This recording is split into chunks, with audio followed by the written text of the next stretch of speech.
Ouais, salut à tous, c'est Axel, je suis au MWC 2017 sur le stand de LG et je prends en main le LG G6 comme vous pouvez le constater, avec pas mal de plaisir d'ailleurs parce que dès que je l'ai vu sur le stand je me suis dit wow, ça a l'air intéressant, ça a l'air d'être un beau produit.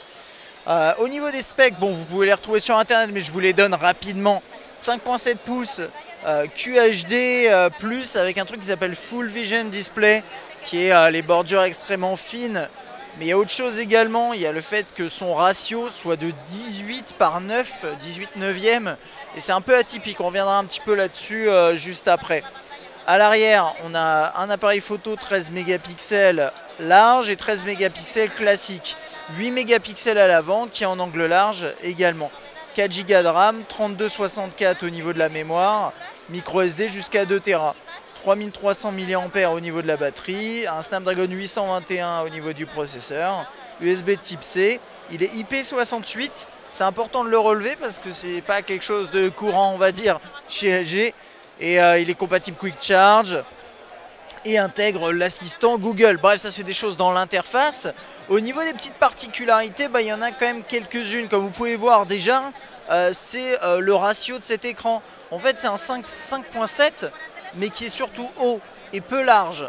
Alors, tout est relatif, mais si je devais par exemple le comparer à mon S7, vous pouvez le constater, on est sur le même type de largeur alors qu'on a une diagonale qui est largement supérieure. Donc ça c'est intéressant. À côté de ça, donc on a les deux, bon les caméras, ça je vais rentrer dans le détail un tout petit peu après. On a un truc qui s'appelle Dolby Vision et compatible également HDR10. Alors moi j'y connais absolument rien, je ne vais pas vous mentir, mais en gros c'est des technos qui permettent d'optimiser le rendu de l'écran et d'afficher plus de nuances de couleurs. Voilà. IP68, ça je vous l'ai dit, il intègre un DAC audio donc pour améliorer la qualité. Et il sera disponible normalement courant avril à un prix a priori assez premium entre guillemets et supérieur a priori à 650 €. J'ai lu aussi plus supérieur à 700 €, mais là pour l'instant il n'y a pas d'information a priori officielle. Ok, on va pouvoir enfin passer sur le produit. À l'avant la caméra frontale, quelques capteurs sortie audio et vous voyez la zone du haut est très très fine. Et les zones latérales sont très très fines également et c'est très confortable, enfin c'est très agréable du moins à l'œil. Les bordures, enfin l'écran vous avez vu a des coins arrondis. Alors ça c'est un truc que vous pouvez faire en logiciel sur votre propre smartphone, moyennant quoi là c'est intégré directement. C'est esthétique, est-ce que ça a un intérêt? On m'a parlé du fait que d'avoir un affichage avec des bords arrondis, ça évitait la casse. Je ne sais pas, là pour le coup je vois pas trop ce que ça pourrait faire, mais pourquoi pas, j'en sais rien. Là on a un slot sur le côté où on peut mettre a priori la SIM et la micro SD que vous voyez pas très très bien. USB type C en bas, un haut-parleur, on testera bien sûr voir sa qualité lors du test. Bouton de gestion du volume à l'arrière. En haut le jack 3.5 mm et à l'arrière on est en Gorilla Glass apparemment. C'est légèrement incurvé sur les côtés là, c'est plutôt sympathique. Et on a plusieurs variantes de couleurs. Alors il y a une version noire que je peux essayer de vous montrer, ouais, vite fait. Hop, je vais prendre celui-là. Voilà, vous voyez.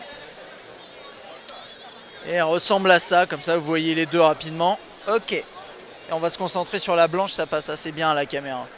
Et les doubles optiques, les deux optiques à l'arrière, une large et une plus resserrée. Et vous verrez dans l'interface ce que ça permet de faire. Alors j'ai vu qu'il y avait le double tap, donc on va l'utiliser. Et puis on va rentrer un petit peu dans l'interface. Donc là j'ai des applications en chinois, je ne sais pas pourquoi, mais c'est pas grave. En chinois ou en coréen peut-être du coup, ce serait peut-être plus logique. Donc un tiroir des notifications avec pas mal d'accès rapides, toc. Le multitâche comme ça, je me demande si du coup est-ce qu'on a un multi-view, multi-window. Ouais, de toute façon c'est intégré, hein. Le terminal tourne sous Nougat. Et vous l'avez vu, quand vous restez appuyé là, vous avez l'assistant Google. Alors là je ne peux pas l'utiliser parce que j'ai pas de compte Google configuré, mais vous l'avez par défaut. L'interface a été un petit peu modifiée, j'ai l'impression. Tout ça, ça sent un petit peu la nouveauté, c'est épuré, hein, mais c'est nouveau. Là au niveau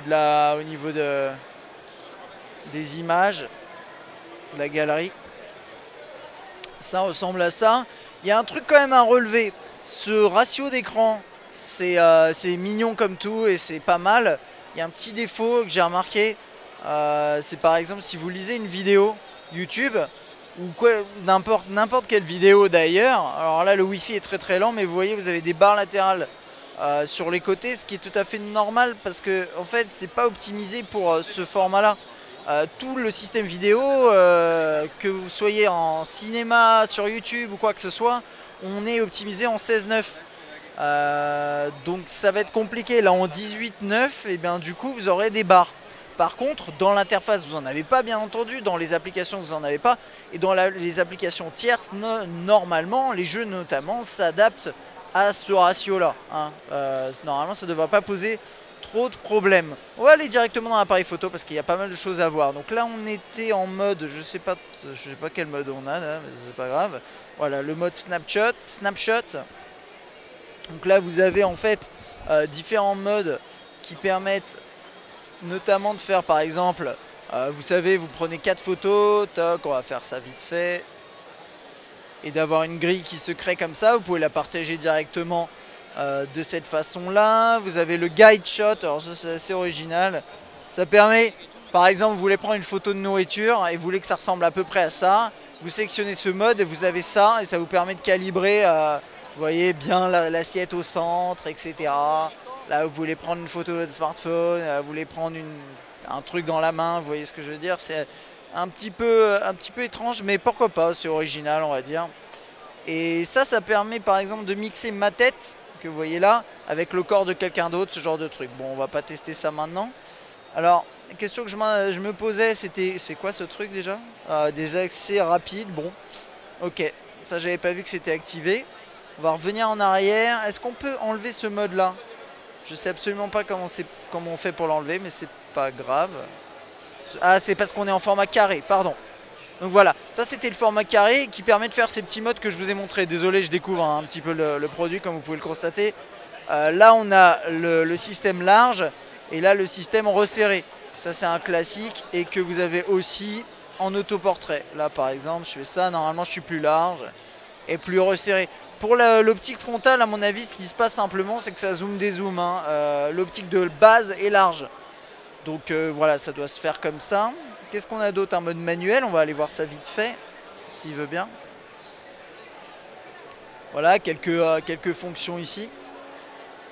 White balance, focus, etc. La totale qui est là. Et ce que j'ai vu aussi, c'est un mode manuel pour la vidéo, ce qui semble plutôt cool. Là, pour le coup, ça pourrait m'intéresser un peu plus. Avec la balance des blancs que vous pouvez changer tout en filmant, ouais, pas mal.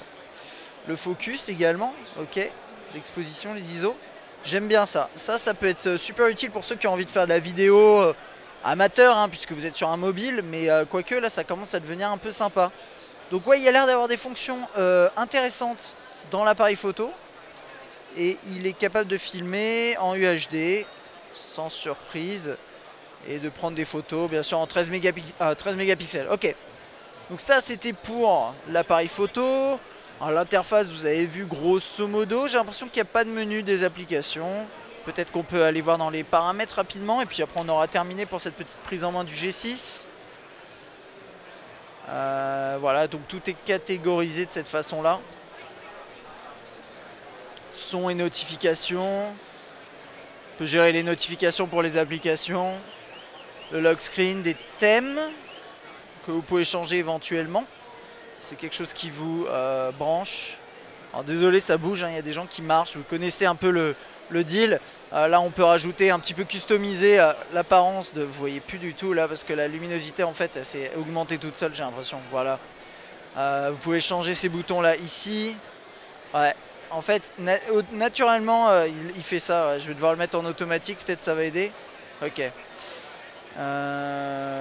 Display size. Ah non, display size, je croyais que c'était lié à... Ok, non, c'est juste lié aux icônes. La taille des icônes et la taille des éléments d'ailleurs à l'écran. Maintenant, tout est petit. Bien trop petit. Pour ma vue. Mais je vais augmenter ça du coup pour vous aussi. Ce sera un peu mieux.